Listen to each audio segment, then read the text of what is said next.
ছেলের জন্য আহাজারিতে এভাবেই কেটে গেছে দীর্ঘ 11 বছর। মৃত্যু নয়, কোনো দুর্ঘটনা নয়, কালো উর্দি পরা একদল লোক এসে 2013 সালের ডিসেম্বরে তুলে নিয়ে যায় তার ছেলে সাজিদুল ইসলাম সুমনকে। হাসিনা থাকতে তো ওরে বাবা রে বাবা, তো আমার বাড়ির সবার ধরে নিব গা, সবার আটকে রাখবো।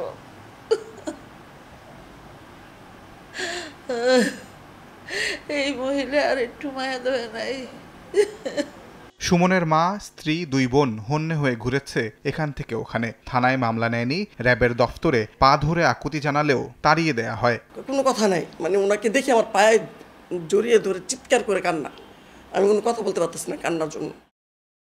সিও কিসমত হায়াতে স্যার, আমি জানি আমার স্বামী এখানে আছে, আমার স্বামীর সাথে আরও 6 জন যারা আপনার ফোর্স, আপনার টিমই তুলে আনছে। স্যার প্লিজ আমার স্বামীকে কোথায় রাখছেন বলেন। বছর পর বছর সকালে গেছে, বিকেলে আসছে, কোনোদিন রাত 11টা বাজে বাসায় আসছে। এই বৃদ্ধ মা ওনাকে একটাই আশা দিছে, দেখবে, দিবে।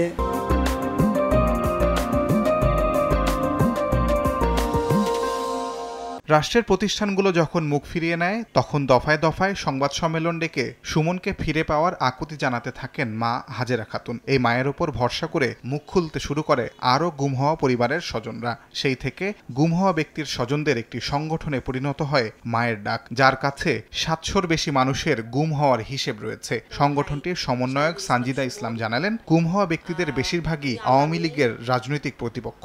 শেখ হাসিনা পতনের পর হাতে গোনা কয়েকজন ফিরে আসলেও বেশিরভাগই এখনও নিখোঁজ।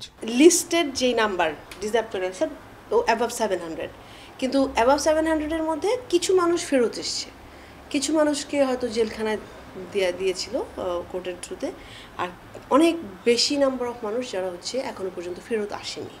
তো সেই ফেরত আসেনি তালিকাটা যে লিস্টেড আমরা বলছি না, তার বাইরে কিন্তু অনেক মানুষ আছে যেই কেসগুলো এখনো সামনেই আনেনি। সব মারা, সব বউরা, সন্তানগুলা যেগুলা আগে ছোট ছিল 1-1.5 বছর, ওরা কিন্তু হাই স্কুল পার হয়ে যাচ্ছে এখন। তো তারা জীবনের 11 বছর হারাই ফেলছে, এখানে বাবা নাই। আর অনেক ফ্যামিলির যারা আর্নিং মেম্বার, তাদের ফ্যামিলিটা কীভাবে চলছে। আমার ছোট ভাইয়ের ছোট মেয়েটা, ও কষ্ট চাপা রাখতে রাখতে ও আসলে ডিস্টার্বড হয়ে গেছে, ও এখন আর অত কিছু এক্সপ্রেসও করে না। শেখ হাসিনা থেকে শুরু করে গুমের জন্য দায়ী আইন প্রয়োগকারী সংস্থার জড়িত প্রত্যেক কর্মকর্তার কঠোর শাস্তি চান স্বজনরা। এটা যে হাসিনা থেকে শুরু করে যেই হয় তাদের সবাইকে বিচারের আওতায় আনতে হবে। ওয়ার্কার, কেয়ারটেকার ওনারা ছিলেন, তো তাদের সামনে থেকেই র্যাব মেটাল রড দিয়ে মারে, কালো মুখোশ দিয়ে বাঁধে, তারপর হাত বেঁধে ভ্যানে তুলে নিয়ে যায়। তো সেখান থেকে যখন ইনফরমেশন আসে আমাদের কাছে যে এদেরকে র্যাবে নিয়ে গেছে, র্যাবে একের ভেহিকেল ছিল, তখন আমার মা ওনারা সবাই সঙ্গে সঙ্গেই হচ্ছে র্যাবের অফিসে যায়। ওনাদেরকে বলা হয় যে এরকম কোনো অপারেশন ওরা করে নাই। এমনকি আওয়ামী আমলের শেষ কোটা সংস্কার আন্দোলনেও সমন্বয়ক আরিফ সোহেল সহ কয়েকজনকে গুম করা হয় রাষ্ট্রীয় বাহিনী দ্বারা। বৃহস্পতিবার আন্তর্জাতিক গুম বিরোধী সনদে বাংলাদেশের যুক্ত হওয়ার বিষয়টি স্বাগত জানায় নতুন দিনের সূচনা করা ছাত্র নেতৃত্ব। তবে এর পাশাপাশি গুম প্রতিরোধে আইন ও আইন শৃঙ্খলা বাহিনীর মধ্যেও সংস্কারের দাবি তাদের। 15 জুলাই পরবর্তীতে 11,000 মানুষকে গ্রেফতার করা হয়। সবাইকে গুম করার পরবর্তীতে হচ্ছে কোনো না কোনো থানায় তাদেরকে গ্রেফতার দেখানো হচ্ছে।